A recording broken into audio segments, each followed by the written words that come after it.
오늘은 사사기 1장을 함께 처음부터 끝까지 읽었는데요. 오늘부터 우리는 사사기 1장부터 21장까지의 내용을 한 장 한 장 때로는 조금 더 나누어서 살펴보면서 이렇게 아침 강단, 새벽 강단을 좀 꾸려 나가보려고 합니다. 우리 지금 교회에서 만들어서 하고 있는 그 톨레레게 성경 읽기표에서 얼마 전에 사사기 부분을 지나갔어요. 그래서 사무엘상, 룻기 지나가고 사무엘상을 진행하고 있는데 몇몇 청년들이 질문을 하더라고요. 여러 가지로 좀 어려웠다. 내용이 무슨 말을 하고 있는지 잘 모르겠더라. 이렇게 뭔가 정복하고 이렇게 하는데 그런 것들이 무엇을 나타내고자 하는 건지 또 우리 실생활에서 적용하기가 너무 어렵다라는 이야기를 해줘서 저도 준비를 해보게 됐습니다. 또 저도 이 사사기를 읽으면서 여러 책들을 조금 살펴보고 개역개정, 새번역 그리고 메시지 성경 이렇게 다 찾아보면서 사사기에 대해서 조금 더 깊이 이해해보려고 노력을 했습니다. 그래서 오늘부터 우리는 사사기를 보려고 하는데요.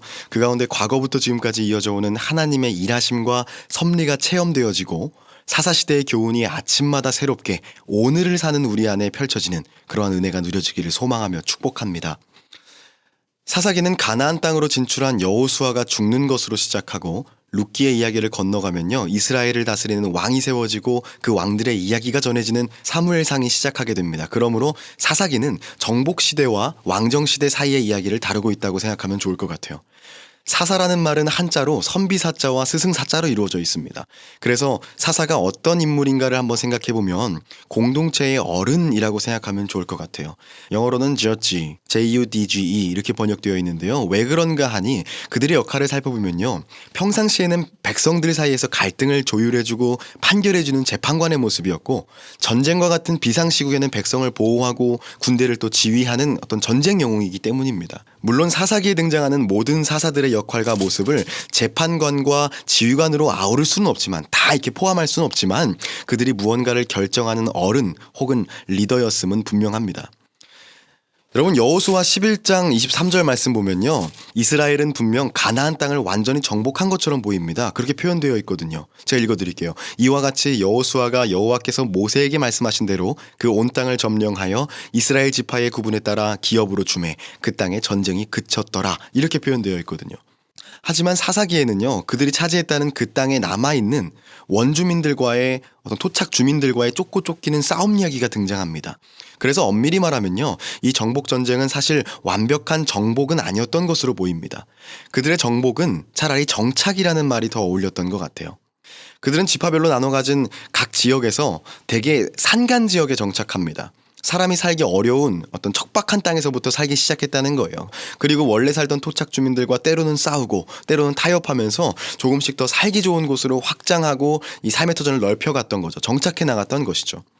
그런데 우리는 여기서 질문거리를 하나 갖게 됩니다. 왜 하나님께서 주시기로 한 그 가나안 땅에 그 사람들을 다 내보내고 비워놓은 땅에 이스라엘 백성들을 들어오게 하는 것이 아니라 왜 그 가나안 사람들, 그 땅의 사람들을 남겨두셨는가?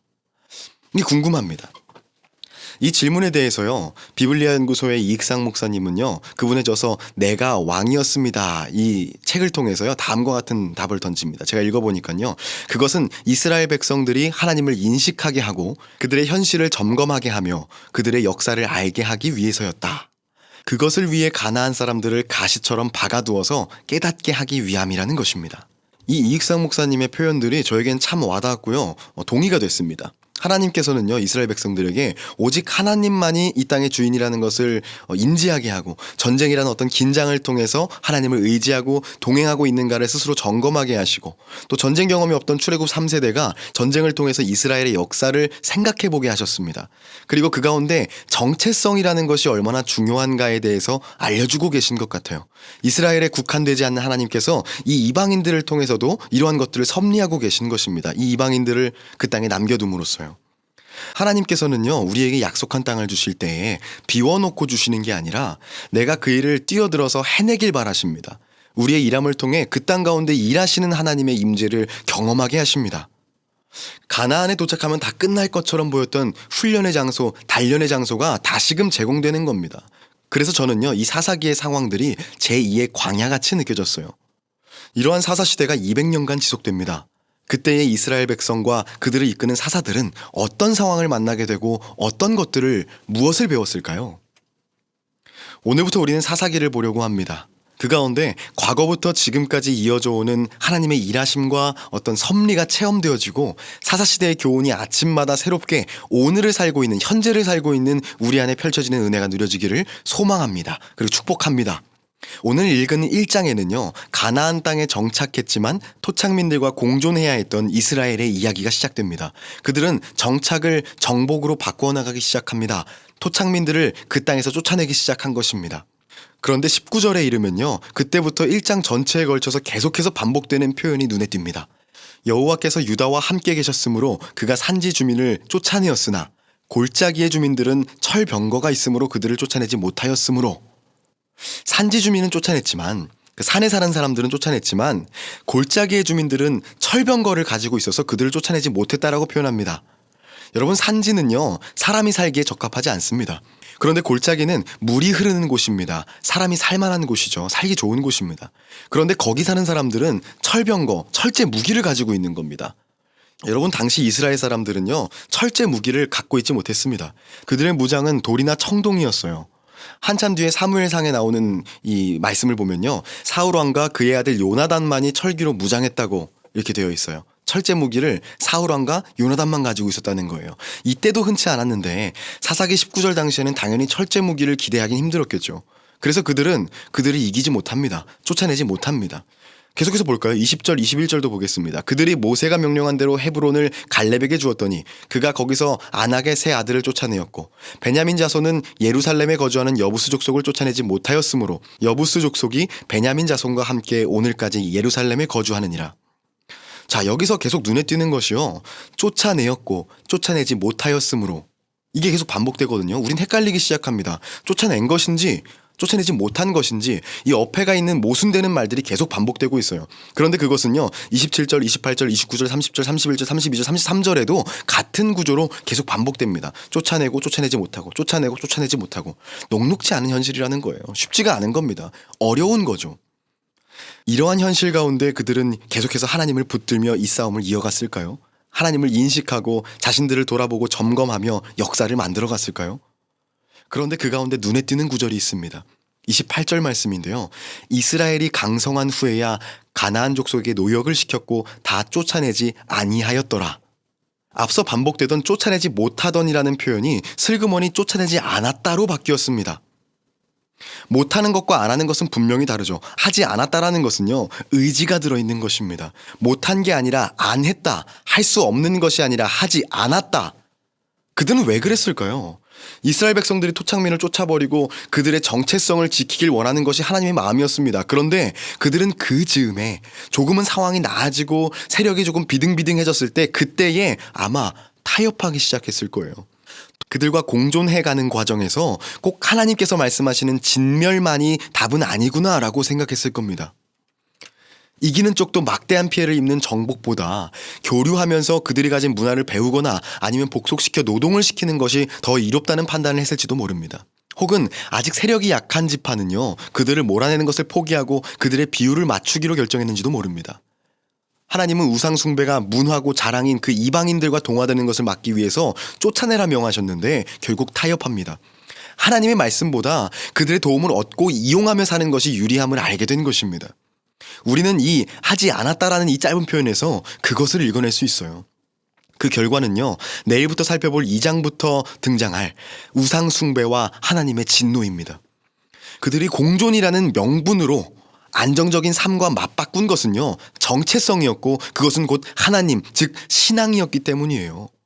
하나님의 백성이었던 이스라엘이 그들이 보기에 좋아 보이는 물질 문명, 즉 가나안의 것들을 선택하던 때, 정체성을 잃고 표류하던 때가, 그때가 이제부터 도래하는 사사들의 시대입니다. 그런데 이 하나님의 백성들의 이 과거 모습에서 현재의 우리가 교훈 삼을 것은 무엇일까요? 우리도 하나님을 붙듭니다. 힘들 때 말이죠. 그런데 이스라엘이 조금 강성해졌을 때 하나님의 어떤 정도가 아닌 다른 길들을 택한 것처럼 우리도 힘든 상황이 조금 진정되면 그 마음 잃어버립니다. 이 산지를 내게 주소서 이렇게 담대하게 선포하던 신앙에서요, 어느덧 조금은 더 편한 길, 조금은 더 실리를 취할 수 있는 길을 택하지 않나요? 아쉬울 때는 주님을 구하고 힘이 넘칠 때는 내가 좋을 대로 각기 자기의 소견에 옳은 대로 살아가지 않습니까? 신앙이 생활로 이어져야 되는 그 신앙생활에서 신앙은 빠져버리고 생활만이 남은 삶을 우리는 살아가고 있지는 않습니까? 하나님의 백성으로서의 정체성을 잃어버리고 결국 자기 자신을 우상으로 숭배해버리는 모습, 이것이 우리의 모습 아니냐 말입니다.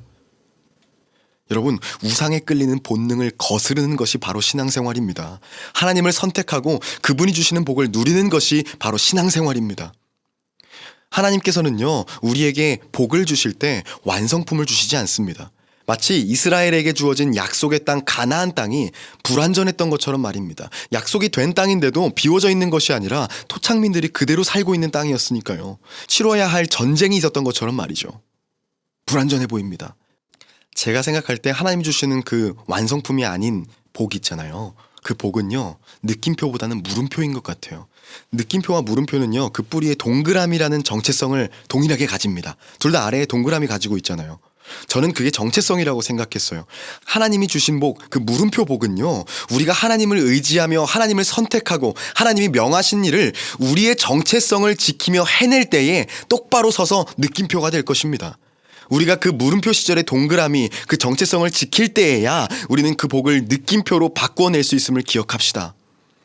여러분, 앞으로 사사기를 읽어나가면서요, 우리는 그 물음표를 느낌표로 하나둘 바꿔나갈 것입니다. 오늘 하루 가운데에도 우리는 신앙생활을 합니다. 그 처음 마음을 가지고, 그 동그라미를 가지고 하나님을 등지지 않는, 하나님을 인식하고 우리를 점검하고 그 역사를 함께 써내려가는, 그래서 물음표 복을 느낌표 복으로 차지하는, 담대하게 나아가는 우리가 되기를 소망합니다. 기도하겠습니다.